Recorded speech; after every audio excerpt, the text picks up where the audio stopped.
नमस्कार, मैं धनंजय कुमार, द नागरिक में आपका स्वागत है। सुबह के विशेष कार्यक्रम में आज हमारे साथ हैं जम्मू आनंद भाई। बुधवार को हम जम्मू भाई के साथ रहते हैं और जम्मू भाई हैदराबाद में इस समय बैठे हुए हैं। वो रेहड़ी पटरी वालों की मीटिंग, उसकी यूनियन, उसके लिए दिन रात इधर से उधर वो दौड़ते रहते हैं। और जो देश में चल रहा है, जाहिर है उसका असर हैदराबाद में भी होगा, नागपुर में भी भारी असर हुआ, पूरे देश में। कि जो सीजीपी का जो आंदोलन हुआ है, हालांकि वो सीजीपी से आगे बढ़ करके वो देश के जो नौजवान हैं, जो बुजुर्ग हैं, जो नागरिक हैं, उन सबके गुस्से का फूट जाना है। ये जो आंदोलन हुआ उसमें आम नागरिकों का गुस्सा फूटा है। और आम क्या, खास लोग भी हैं, पढ़े लिखे लोग, लड़के लड़कियां, उनके माता पिता, सब आंदोलन में है। चूंकि नीट जैसी परीक्षा के जब पेपर लीक हो जाते हैं और प्रधानमंत्री कहते हैं कि, उनका एक बयान आया है, उन्होंने कहा है कि दोषियों को बख्शेंगे नहीं। दोषियों को पिछले 12 साल में कितना बख्शा है वो पता है। भ्रष्टाचार के नाम पर उन्होंने क्या किया, काले धन के नाम पर उन्होंने क्या किया, किसानों की आय के नाम पर क्या किया, हम सब जानते हैं। किसान फिर से जो है आंदोलन पर है। और किसान कह रहे हैं कि अमेरिका के साथ जो आपने समझौता किया है, उससे भारतीय किसानों को भारी नुकसान होने वाला है। जम्मू भाई, हर तरफ जो है वो दिखाई पड़ रहा है कि सरकार के खिलाफ भारी आक्रोश है। प्रधानमंत्री कह रहे हैं कि पेपर लीक के मुद्दे पर राजनीति करने की जरूरत नहीं है। ये राजनीति कौन कर रहा है? ये तो आम आदमी सड़क पे आया हुआ है। देखिए, इस देश के अंदर लोग किस मुद्दे पे राजनीति करेंगे या नहीं करेंगे, ये नरेंद्र मोदी नहीं तय कर सकते हैं।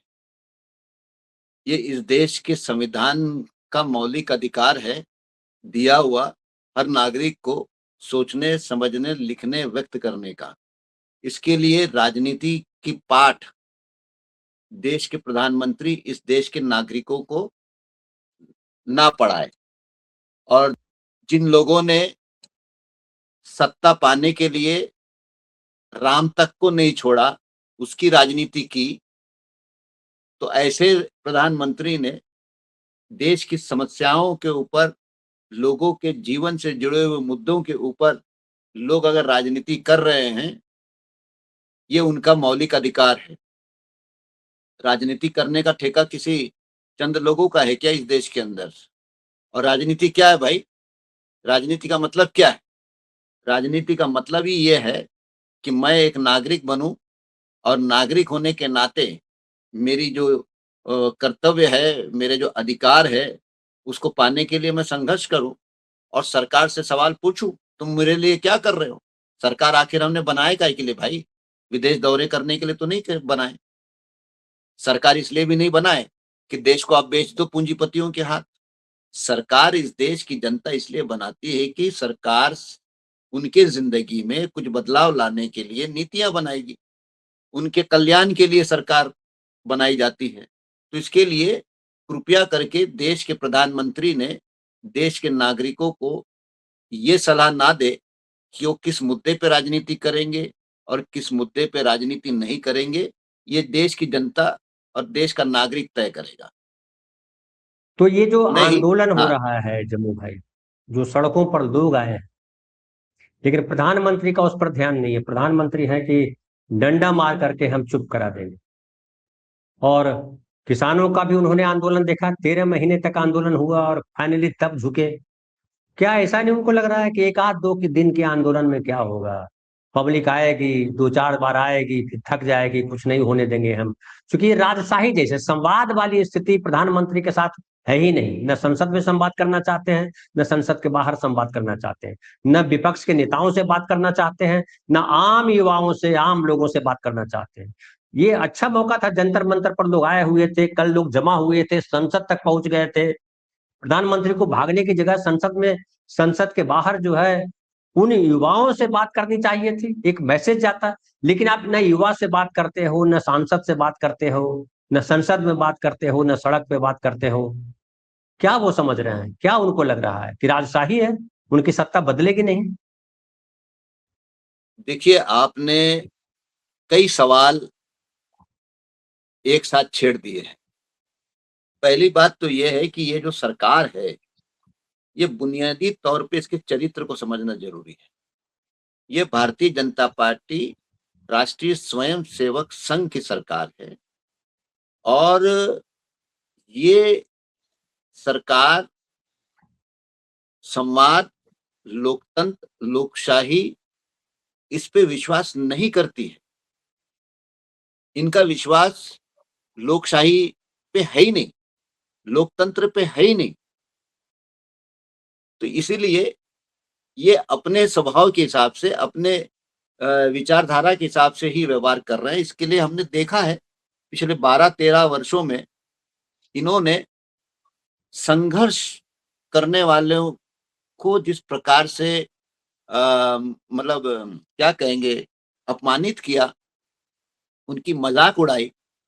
जब किसान इस देश का संघर्ष कर रहा था, सड़क पे लाखों की संख्या में था, तो इस देश का प्रधानमंत्री किसानों के साथ बात करने के बजाय किसान आंदोलन को, मतलब लाखों का किसान अगर सड़क पे बैठा हुआ है तो उस आंदोलन को तो देश का प्रधानमंत्री ने स्वीकार करना चाहिए कि हाँ भाई किसान आंदोलित है। तो उनसे बात करने के बजाय क्या क्या विश्लेषण उन्होंने लगाया था कि ये आंदोलन जीवी है, ये परजीवी है, न जाने क्या क्या बोले कि भाई क्या ये आंदोलन नहीं किए पिछले 50 सालों में? इन लोगों ने भी तो कई आंदोलन किए हैं। तो वो आंदोलन करना तो इस देश के अंदर उसका संवैधानिक अधिकार है। तो आंदोलन करने वालों से ये बहुत नफरत करते हैं। हक मांगने वाले, अधिकार मांगने वालों से ये लोग नफरत करते हैं। और इसीलिए हमने देखा कि किसान आंदोलन में 13 महीनों में 750 किसान शहीद हो गए और देश का प्रधानमंत्री ने कहा कि क्या मेरे लिए मरे? मतलब इतना असंवेदनशील किसी देश का प्रधानमंत्री हो सकता है, और खास करके ऐसा देश जो देश में लोकतंत्र की जड़ें बहुत पुरानी है। और यही वो प्रधानमंत्री है कि जब विदेश जाते हैं तो कहते हैं कि मैं एक ऐसे देश से आया हूं जिसको मदर ऑफ डेमोक्रेसी यानी लोकतंत्र की मां माना जाता है। तो लोकतंत्र की मां मानने वाले देश का प्रधानमंत्री लोगों से बात ना करे, आंदोलन से बात ना करे, आंदोलनकारियों से बात ना करे, ये कौन सी लोकशाही है भाई? तो इसीलिए ये सरकार, ये प्रधानमंत्री बुनियादी तौर पर अलोकतांत्रिकवादी है, असंवेदनशील है, असंवैधानिक मूल्यों को मानने वाला है और इसे कोई फिक्र नहीं है। जिसको मरना मर जाए, जिसको जीना जिए, हमें जिनकी सेवा करनी है वो हम कर रहे हैं और वो कर रहे हैं, ईमानदारी से कर रहे हैं। कि भाई पूरा देश बिक गया, किसको बेच रहे हैं? अडानी अंबानी को ही बेच दिए ना 12 साल में। तो वो ईमानदारी से सेवा कर रहे हैं। तो इसलिए इस प्रधानमंत्री से ये उम्मीद नहीं है। दूसरी बात वही हुआ कि भाई मणिपुर जलता है, आप खामोश रहते हो, आप कोई संवेदनाएं महिलाओं के प्रति व्यक्त नहीं करते हो, आप जाते तक नहीं हो, आप चुनाव प्रचार करने के लिए 10 बार जाते हो, लेकिन इसी देश का एक प्रांत जल रहा है, प्रधानमंत्री होने के नाते उसको बुझाने का काम तो आप नहीं करते हो। लोगों से बातचीत करके लोगों का मन और विश्वास जीतने का तो काम आप नहीं करते हो।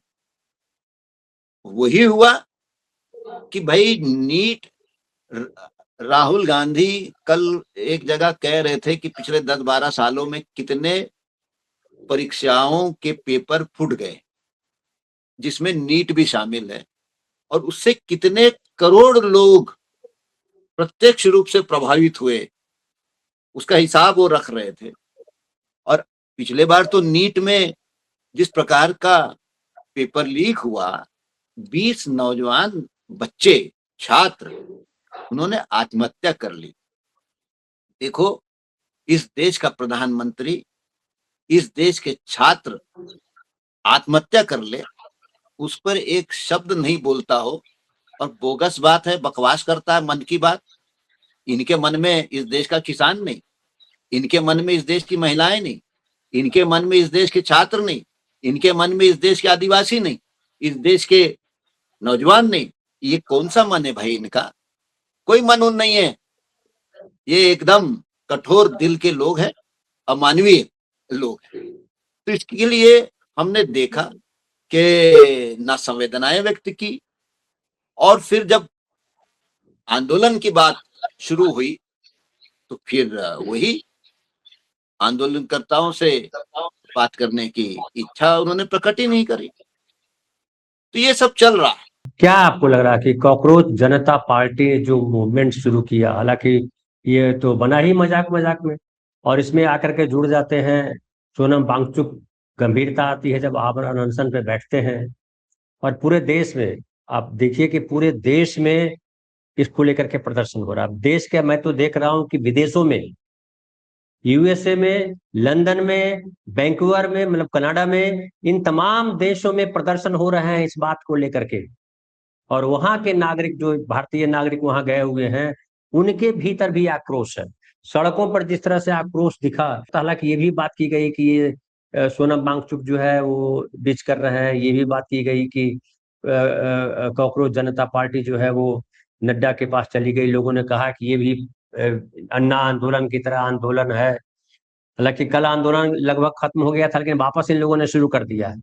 सोनम वांगचुक ने कहा है कि आंदोलन हमारा खत्म नहीं हुआ है। तो आप इस आंदोलन को किस तौर पे देख रहे हैं? देखिए धनंजय भाई, ये जो अभी विदेशों में जो प्रदर्शन दिख रहा है, ये बात तो सही है, दिख रहा है। लेकिन ये जिस तरीके से सरकार ने वांगचुक को उठाया, उससे लोग आहत हुए हैं।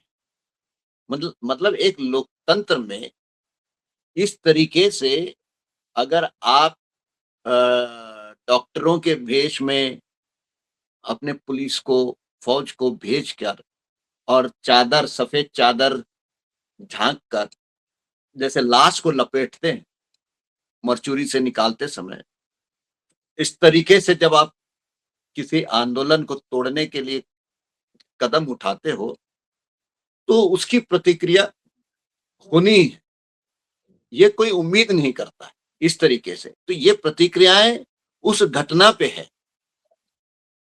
दूसरी बात यह है कि देखो, पिछले 12 साल में सबसे बड़ी चुनौती इस देश की सत्ता को अगर कोई दे सका तो किसान आंदोलन ने दिया, जिसपे सरकार को अपना ही कानून को वापस लेना पड़ा।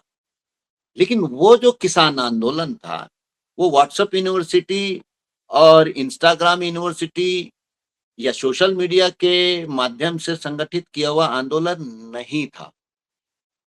वो एक ऑर्गेनिक, जिसमें 400 से 450 संगठन शामिल थे।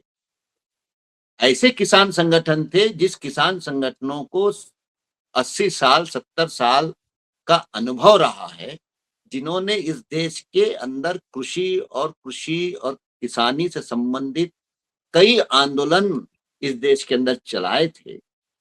और उन तमाम संगठनों का नेतृत्व जो है वो बैठ कर समय समय पर निर्णय लेता था।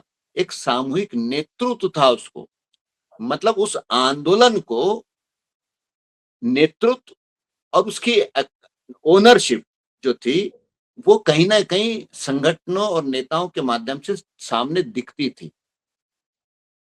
लेकिन ये जो आंदोलन हुआ, ये बात तो सही है, इसको नकार नहीं सकते कि 50-60 हजार, 1 लाख विद्यार्थी, नौजवान दिल्ली की सड़कों पे दिखा।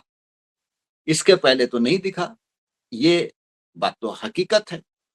लेकिन इस ये जो आंदोलन है, इसकी बुनियाद जो है, वो बुनियाद जो है कि व्हाट्सएप यूनिवर्सिटी, और इसके बुनियाद में गुस्सा है कि नीट की परीक्षाएं एक के बाद एक लीक होते जा रही है, लोग मर गए हैं।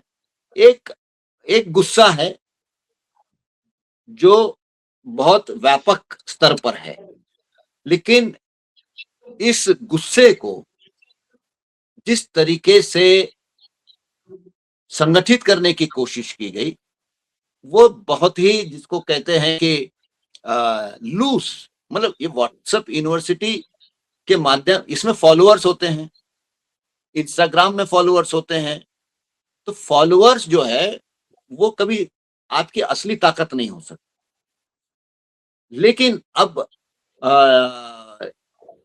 एक पार्टी भी बना ली जाती है, और पिछले 15 सालों में जब से ये सोशल मीडिया का अस्तित्व में आया, तो बड़े शहरों के अंदर एक तबका भी ऐसा बन गया है विद्यार्थियों का, नौजवानों का, जो प्रत्यक्ष तो कुछ करना नहीं चाहता है, लेकिन प्रतिक्रियाएं दे देकर, चैटिंग के माध्यम से वो अपनी बात कहते चले जाता है, उसके फॉलोअर बन जाते हैं, और उसको लगता लेकिन है कि मेरी जम्मू भाई, शुरुआत में ये बात कर सकते थे। कल और परसों, अभी तो आंदोलन चल रहा है, लोग हटे नहीं। परसों जो हुआ और संसद तक जो मार्च हुआ, जो देश भर से लड़के आए, युवा आए, लोग आए, और देश भर में प्रदर्शन हो रहा है, उसको अब व्हाट्सएप या सोशल मीडिया के आंदोलन से काट नहीं सकते आप। उस आंदोलन में मैं दम है कहीं ना मैं कहीं कि मैं वो मैं आ पढ़ रहा पा हूं, रहा है आम आदमी की मैं नब्ज को। मैं उसमें आ रहा हूं। देखिए, मुद्दा ऐसा है कि इस देश के अंदर कई छात्र संगठन है। 1936 में बना हुआ भी संगठन आज भी क्रियाशील है, उसके बावजूद स्टूडेंट्स मूवमेंट में, स्टूडेंट पॉलिटिक्स में कई छात्र संगठन है।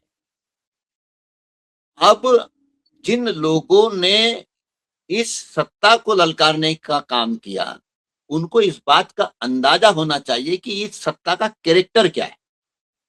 अरे भाई, किसानों का आंदोलन, ये ऐतिहासिक आंदोलन पूरे दुनिया के लिए भी एक ऐतिहासिक आंदोलन था, तो वो आंदोलन 13 महीने चला, तो उसको कैसे संगठित किया गया होगा, कौन नेतृत्व दे रहे थे होंगे, निर्णय कैसे लेते थे, निर्णय लेने की प्रक्रिया क्या थी। हमारे सामने इतना बड़ा उदाहरण था, और उस आंदोलन ने भी सरकार की इस्तीफे की बात नहीं करती थी। वो जानती थी कि ये जो सत्ता है आज की, 2014 के बाद की बनी हुई सत्ता है, उसको सत्ताहीन करना ये ये इतना आसान काम नहीं है। तो वो अपने आप को सीमित रखी थी कि भाई, ये जो 3 कानून बनाए थे कृषि के, ये कानून आप वापस लीजिए। उन्होंने कहा था कि कानून बनाते समय किसानों को आपने विश्वास में नहीं लिया, और ये कानून से आप पूरी खेती व्यवस्था को दुनिया और देश के पूंजीपतियों को सौंपने जा रहे हो, और खेती व्यवस्था खत्म करने जा रहे हो। अब ये जो आंदोलन खड़ा हुआ, और ये सीधा किस सत्ता को ललकार रहा है, उसकी बुनियाद क्या है? भाई, समाज में गुस्सा होना एक अलग बात है, और उस गुस्से को आंदोलन में तब्दील करना एक अलग बात है।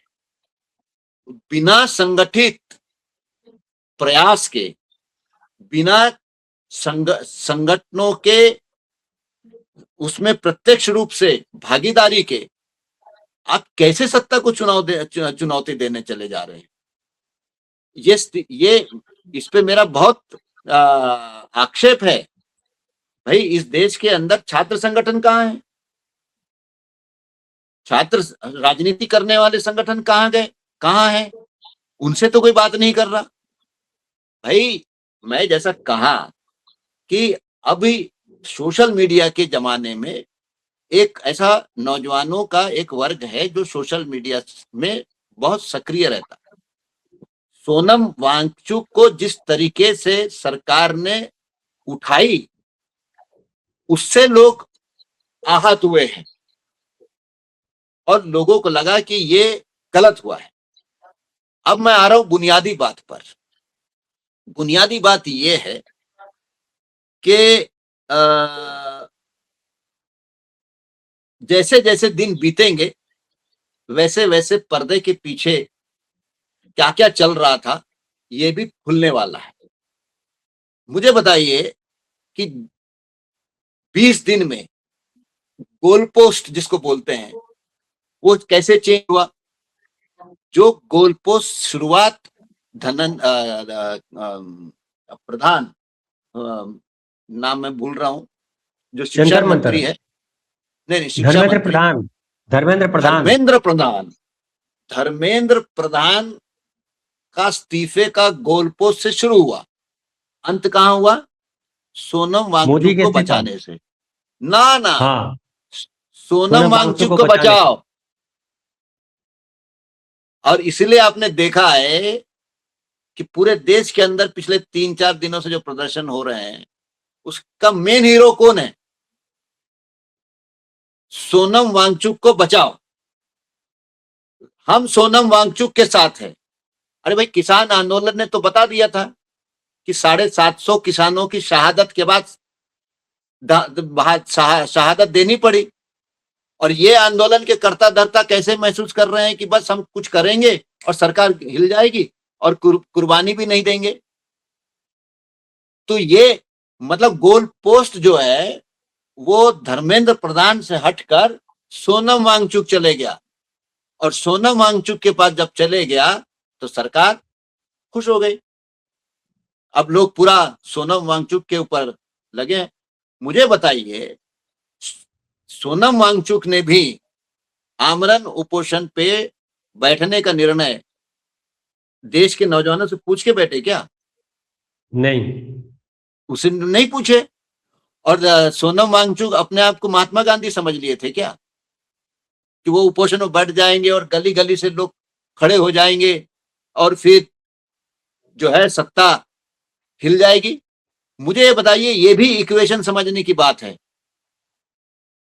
जिसके 30 साल का नौजवान विद्यार्थी बोस्टन में रह रहा है, वो ग्रुप बनाता है, आंदोलन की बात करता है, सीधा भारत आता है, पुलिस पुलिस बकायदा जंतर मंतर का परमिशन एयरपोर्ट में लेके जाके दे रही है।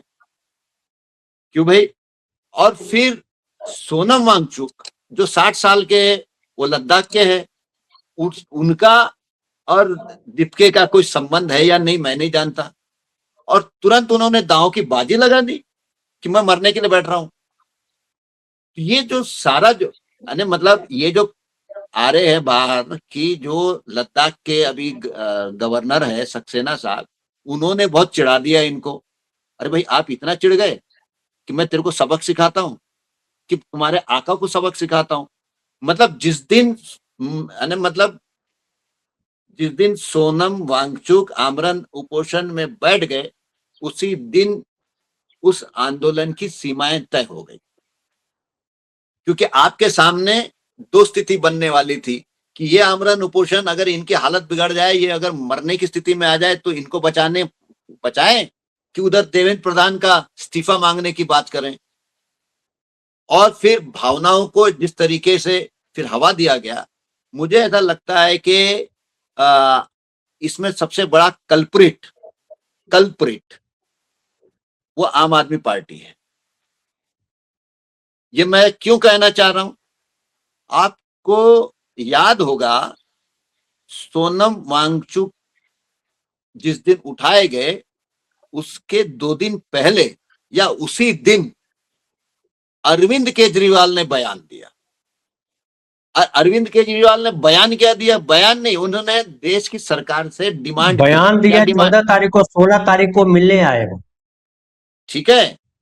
और जब उठा लिए तो उन्होंने डिमांड की सरकार से कि सोनम वांगचुक को देश का शिक्षण मंत्री बनाया जाए। मतलब एक तो जो बना हुआ इस्तीफा दे नहीं रहा, सरकार कुछ बोल नहीं रही। क्या ये एजेंडा था क्या आंदोलन का कि सोनम वांगचुक को शिक्षण मंत्री बनाएंगे? अरविंद केजरीवाल वो ऐसी डिमांड क्यों किया? और फिर वो दृश्य आप थोड़ा अपने सामने लाइए। कल 11 बजे के करीब 3 किरदार उतरते हैं मैदान में सामने से छलांग लगाते हुए। कौन कौन? मनीष सिसोदिया, संजय सिंह और आतिशी। मतलब उन्हें ये समझ में आ गया था कि अब ये फिल्म बन गई है, अब ये फिल्म के प्रोड्यूसर, डायरेक्टर, कोरियोग्राफर कौन है? वो हम है। यानी एक पूरा वो जो जंतर मंतर में जो हुआ उसको अप्रोप्रिएट करने का जो गंदा काम ये लोगों ने किया और फिर वहां से निकल गए। और खूबसूरती देखी इस आंदोलन का, आंदोलन के जितने करता धरता है, एक ने लाठी नहीं खाई, न दीपके ने लाठी खाया, न वो सौरभ दास है न उसने लाठी खाया एक भी, और एक तीसरा कोई है साथी, उसने भी लाठी नहीं खाई। भांगा, हाँ, रांका, और रांका, रांका, सम रांका, रांका रांका वो भी लाठी नहीं खाया। और सोनम वांगचुक वो अस्पताल में चले गए। वो बोलते ना मैं मर रहा हूं, मैं शहीद होना चाहता हूं, तो वो भी वहां बच गए, बढ़िया अस्पताल में है। और पिटीशन काय की कर रहे हैं वो कि मुझे बड़े अस्पताल में जाने की इजाजत दीजिए, वो मेरा संवैधानिक अधिकार है। डिटेंशन से बाहर करने का मतलब फिर से अनशन में नहीं आना है, कोई अच्छे अस्पताल में जाके अनशन में बैठना। तो मतलब ये जो बताइए पिट कौन गया? आम वो आदमी, ऐसे आम विद्यार्थी, लड़का। ऐसा लड़का जिसको राजनीति का रानी समझता, जिसने जिंदगी में कभी आंदोलन नहीं किया, किसी संगठन से नहीं जुड़ा, कभी मोर्चा नहीं किया, उसको तो ऐसा लगा कि भाई मैं जाऊंगा और कल इस्तीफा शायद दे। देखिए कैसा है कि आप मुझे बताइए 20 दिन से अनशन चल रहा है और संसद मार्च करना है और पुलिस में अर्जी भी नहीं देंगे आप। यहाँ तो एक कॉर्नर मीटिंग लेने के लिए हमको अर्जी देनी पड़ती है नजदीक के पुलिस स्टेशन में। मोर्चा निकालना है तो पुलिस स्टेशन में अर्जी देनी पड़ती है। और आप ऐलान कर रहे हो संसद मार्च होगा 20 तारीख और आप अर्जी नहीं दे रहे हो। मतलब क्या है कि सरकार जो है ना उसके खिलाफ जो गुस्सा है, उस गुस्से को राजनीतिक दिशा में सरकार मोड़ना नहीं चाहती है। ये इंतजाम है सरकार का कि सरकार के खिलाफ का गुस्सा कहीं ना कहीं निकलते चले जाए और फिर अवतार पुरुष जो है मोदी बाबा वो कुछ ऐसा ऐलान करते रहे बीच बीच में कि हाँ यार देखो किसी को कुछ समझा नहीं, इन्होंने जो बोला ये बोला है। तो ये जो पूरा चल रहा है कि इस आंदोलन की खूबसूरती क्या रही? इस आंदोलन की खूबसूरती ये रही कि जिस देश की सत्ता इतनी निरंकुश हो जाए कि सवाल खड़े करने वालों को देशद्रोही करार दे और जेल भेज दे, और लोकतंत्र और लोकशाही की जो स्पेस है वो इतनी सिकुड़ जाए कि जहां आप अपने मौलिक अधिकार को व्यवहार में लाने के लिए बहुत तकलीफों का सामना करना पड़े, वहां पर लोग सड़क पे उतर गए।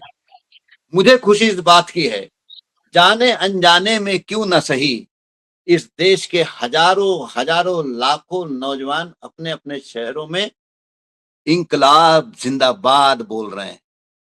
भले उनको ना इंकलाब का मतलब समझ रहा हो, भले उनको जिंदाबाद ना समझता हो, लेकिन इंकलाब जिंदाबाद कह रहे हैं।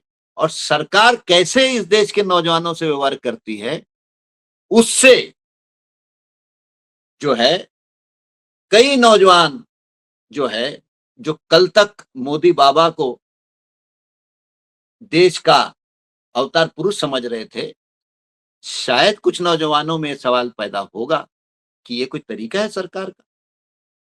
देश के ही छात्रों के साथ बर्बरता पूर्वक व्यवहार करती है। थोड़ा सा सोच की प्रक्रिया में हलचल मचेगी। लेकिन मैं ये मान के चलता हूं कि ये जो सत्ता को ललकारने का जो ये सोशल मीडिया का तरीका जो है, ये कहीं ना कहीं अंततोगत्वा सत्ता के ही हित में जाके रुक जाती है। क्यों? नहीं, लेकिन जम्मू भाई सॉरी, मैं आपको रोक रहा हूँ। कम समय भी हो रहा है, आखिरी सवाल मैं आपसे पूछ रहा हूँ, थोड़ा बड़ा ही मेरा सवाल होगा, कई बिंदु पर शॉर्ट जवाब दीजिएगा। एक तो देखिए, इसी तरह से उभर के आए केजरीवाल। अन्ना आंदोलन को याद कीजिए, अन्ना आंदोलन क्या था?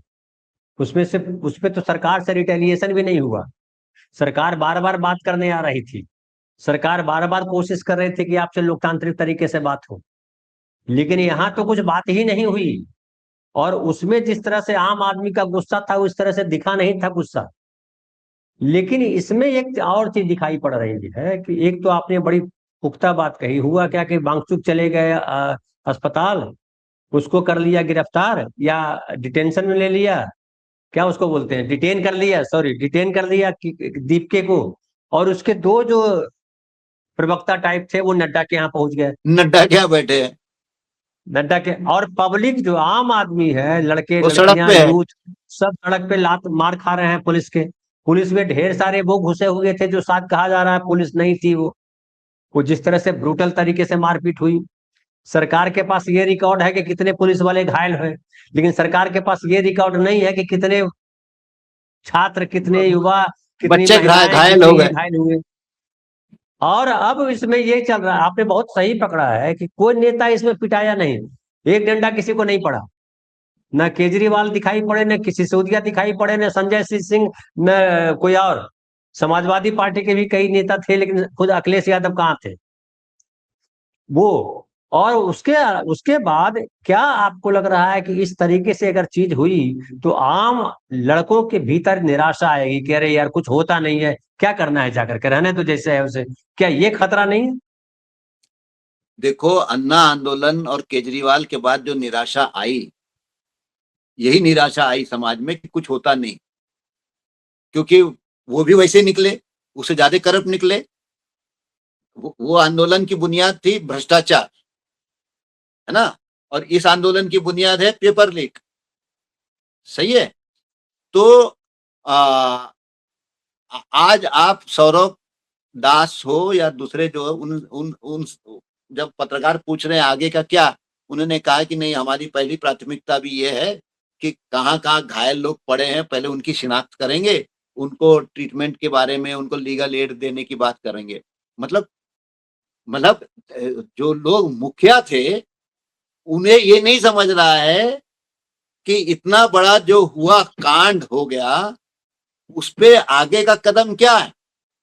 उधर सरकार कोई जवाब देने को तैयार नहीं, इधर आंदोलन को इस तरीके से दमन से कुचला गया, उसके बारे में वो कुछ कहने पा रहे हैं। अब वो कह रहे हैं कि भाई जो आ गए थे बच्चे, कहाँ कहाँ वो है, कहाँ इंजोर्ड हो गए, उनको हम पता लगाएंगे। तो पॉज ले हैं क्या? और ये बच्चे 4 दिन और रुकेंगे, उनके पैसे खत्म हो जाएंगे और फिर वो वापस अपने घर चले जाएंगे। क्या मिला, क्या नहीं मिला? एक निराशा फिर कि देखो, हमने तो पहले ही कहा था। मैं ये मान के चलता हूं कि स्टूडेंट बेसिकली ये एंटी एस्टैब्लिशमेंट होता है, उसमें राजकीय चेतना निर्माण होगी, इसमें राजकीय चेतना निर्माण होगी। क्योंकि अब जो बहस चलेगी, बहस चलवानी पड़ेगी कि सरकार किस तरीके से व्यवहार करती है। तो जो पिट गए वो तो सारे हिंदू ही है ना फिर। और वो जो बच्चे आए थे, 100 में 9.5 तो हिंदू ही थे पॉपुलेशन के आधार पर। हिंदू के नाम पर, हिंदू हितों के नाम पर, मंदिर के नाम पर, हिंदू मुसलमान के नाम पर जो सरकार बनी है, वो कैसे व्यवहार करती है अपने, ये तो सवाल नहीं, ये अपने ये आप में सवाल खड़ा तो होगा हुआ, ना। ये सवाल तो है, बहुत बार ये सवाल दिखा दिया है। लेकिन जो एक पॉलिटिकल लीडरशिप विपक्ष के पास होनी चाहिए थी, ये एक अच्छा मौका था जिसको विपक्ष, कांग्रेस और तमाम लोग मिलकर के एक इंडिया गठबंधन इसको बढ़िया तरीके से एक ले जा सकते एक दिशा में, वो लेके नहीं गए। क्या इसमें विपक्ष की असफलता नहीं देख रहे हैं आप? नहीं, देखिए, इसमें अगर आज के तारीख में मेरे से ये पूछे कि पेपर लीक बड़ा मुद्दा है या राम मंदिर का चढ़ावा चोरी बड़ा मुद्दा है, मैं ये कहता हूं पॉलिटिकली अगर सोचना है, सत्ता से अगर आपको सवाल जवाब करना है, तो राम मंदिर की चोरी ये बड़ा मुद्दा है। क्यों? क्योंकि ये संगठित चोरी हुई है। चोरी करने में आरएसएस शामिल है, चोरी करने में विश्व हिंदू परिषद शामिल है, चोरी करवाने में सरकार शामिल है। क्यों? ये ट्रस्ट ही बनी प्राइम मिनिस्टर सरकार ने बनाई है, और इसके अंदर के सारे लोग चरित्र निर्माण वाले लोग हैं, इसके अंदर सारे लोग संस्कारी लोग हैं। और पिछले 40 साल जो मंदिर का जो राजकीयकरण हुआ, राम का जो पॉलिटिकलाइजेशन हुआ, और हिंदू मुस्लिम में देश को बांटने का जो सब कुछ हुआ, आज ये इतना बड़ा मसला है कि आरएसएस खड़गरे में, सरकार खड़गरे में, और हिंदू हितों की बात करने वाले, वो सारा भंडा फोड़ हो गया। और सरकार को नीट, देखो, इस देश का हर बच्चा तो नीट में नहीं है, लेकिन इस देश का हर हिंदू परिवार वो तो राम मंदिर से जुड़ा है प्रत्यक्ष अप्रत्यक्ष रूप से। जिसने ईट ईट भी खरीदी, गंगा जल भी खरीदा था, और क्या क्या नहीं हुआ था। तो सरकार ने बराबर मैं जो एनालिसिस कर रहा हूं, ये जो कांड अयोध्या का हुआ, उस कांड को साइड ट्रैक करने में पूरे 20 दिन सरकार ने बड़े बेखूबी तरीके से एक शील्ड के रूप में खड़ा कर दिया। और पार्लियामेंट के अंदर आज जो राम मंदिर की चोरी हुई, जिस पर पूरी सरकार नंगी हो जाती, पूरी आरएसएस नंगी हो जाती, और पूरे देश के अंदर इस बात की एक चर्चा कि भाई आस्था का सवाल है ना, तो आस्थाधारी समाज के साथ जब चोरी हो जाए, उनकी आस्था की भी चोरी हो गई, तो कहीं ना कहीं एक संकट सरकार ने ही विपक्ष के सामने खड़ा कर दी कि आप राम मंदिर को बड़ा मुद्दा मानते हो चोरी को, कि नीट के मुद्दे को बड़ा मुद्दा। देखो, नीट में धर्मेंद्र प्रधान हो या भाई कोई मंत्री बिना प्रधानमंत्री के आशीर्वाद के तो काम नहीं कर रहा है, लेकिन चढ़ावे की चोरी में तो सीधा मोदी इन्वॉल्व है। तो ये एक संकट सत्ता ने निर्माण किया विपक्ष के सामने, और विपक्ष के सामने एक ऐसी परिस्थिति निर्माण कर दी कि तो मान रहे हैं कि विपक्ष, तो मानेंगे कि विपक्ष फंस गया? नहीं, इसमें बुनियादी तौर पर हुआ ये कि जो आखिरी में शायद राहुल गांधी ने इस बात को स्वीकार कर लिया कि हम दोनों मुद्दों को एक साथ इसको संसद में उठाया जाएगा, इसको नंबर 1 नंबर 2 की बात नहीं करेंगे, इसको उठाएंगे, क्योंकि बर्बरता पूर्वक जो लाठीचार्ज हुआ, इससे देखिए अब वो नीट का मुद्दा पीछे रह गया। सरकार ने इस देश के छात्रों को जिस बर्बरता पूर्वक मारा है, तोड़ा है, वो इस देश के नौजवानों के साथ जुड़ गया, विद्यार्थियों के साथ जुड़ गया, और अखिल भारतीय विद्यार्थी परिषद एक्सपोज हो गई। तो ये बात सही है कि ये जंतर मंतर पे जो टाइमिंग हुआ है, इस टाइमिंग और चढ़ावा की चोरी, इसमें सरकार जो है उसके ऊपर जिस प्रकार के हमले हो सकते थे, उस हमले को थोड़ा से रोकने में सरकार को कामयाबी मिली। और विपक्ष जो है, एक और अच्छी बात हुई है, जो विपक्ष टूटते हुए नजर आ रहा था, उधर टीएमसी टूट गई, उधर एनसीपी में चली रहा, उधर शिंदे के 6 लोगों को मर्जर करवा दिया गया। तो कहीं ना कहीं विपक्ष थोड़ा सा बिखरा नजर आ रहा था। लेकिन कल की जो बर्बरता पूर्वक जो घटना हुई, उस घटना ने विपक्ष को फिर से वापस जोड़ दिया, और उसी का परिणाम ये हुआ कि आज जो बिल सदन में पेश करना चाहिए था, वो बिल आज सरकार पेश नहीं कर पाई। तो इन लार्जर जिसको अपन कहते हैं, वो लार्जर ये हुआ कि आम आदमी पार्टी एक्सपोज हुई है। पर्दे के पीछे से जो ड्रामा कर रही थी, वो ड्रामा उनका एक्सपोज हुआ। दूसरा, ये जो करता धरता थे, ये कोई बर्गर खा रहा है, कोई कुछ हो रहा है। तीसरा, एक बड़ी बात पहली बार मैंने जो देखा, वामपंथी पार्टियां और वामपंथी छात्र संगठन इस जंतर मंतर के आंदोलन में पहले दिन से गए। वरना ये वामपंथी पार्टियां और वामपंथी संगठन तब तक उस आंदोलन में नहीं जाएंगे जब तक उस आंदोलन के निर्णय की प्रक्रिया में वो ना हो। और फिर बाद में कहते रहते हैं कि अरे वो आंदोलन उनकी झोली में चले गया। इस बार जो है, तो इस बार भी उनके हाथ कुछ आया नहीं। नेहा आया नहीं बोरा जिसने हुआ। 21-22 से आमरण अनशन किया, उससे क्या हासिल हुआ फाइनली वाम दल को सवाल या वो नहीं है, छात्र? सवाल ये हुआ कि ये जो नया तबका था, उसने ऑल इंडिया स्टूडेंट फेडरेशन का नाम को पढ़ा, स्टूडेंट फेडरेशन ऑफ इंडिया ये नाम के बैनर पढ़ा, वो आयसा ये पढ़ा, और ये जो त्रिकुट था, इन्होंने अंततोगत्वा, देखो आयसा ने एक चालाकी की कि अपने शीर्ष नेताओं को आमरण अनशन में बैठा दिया। लेकिन ये जो पर्दे के पीछे के जो खिलाड़ी थे, वो इतने मंजे हुए खिलाड़ी है, उन्होंने इस बात को ध्यान में रखा कि ये वामपंथ के छात्र नेता लोग मुख्य भूमिका में ना आ जाए। लेकिन ठीक है, ये एक प्रक्रिया है, प्रोसेस है, और ठीक है, हाँ, एक प्रक्रिया है। कुल जमा मुझे ठीक है। ऐसा लगता है कि जैसे योगेंद्र यादव ने अपने बल पे कितने आंदोलन खड़े किए? एक आंदोलन अपने बल पे नहीं, लेकिन जब जब कोई आंदोलन खड़ा हो जाए तो योगेंद्र यादव पहुंच जाए मार्गदर्शन करने के लिए। अरे भाई, ये धंधा बंद करो। आप या तो साइकोलॉजिस्ट ही रहो या कॉलमिनिस्ट रहो, लेकिन आप घड़ियाली आंसू बहाने वाले बिचारे मत बनो। आंदोलन विचारों की कीमत से नहीं चलती, आंदोलन के लिए शहादत देना पड़ता है। तो ये जो एलिमेंट्स है ना, ये एक्सपोज हो रहे हैं,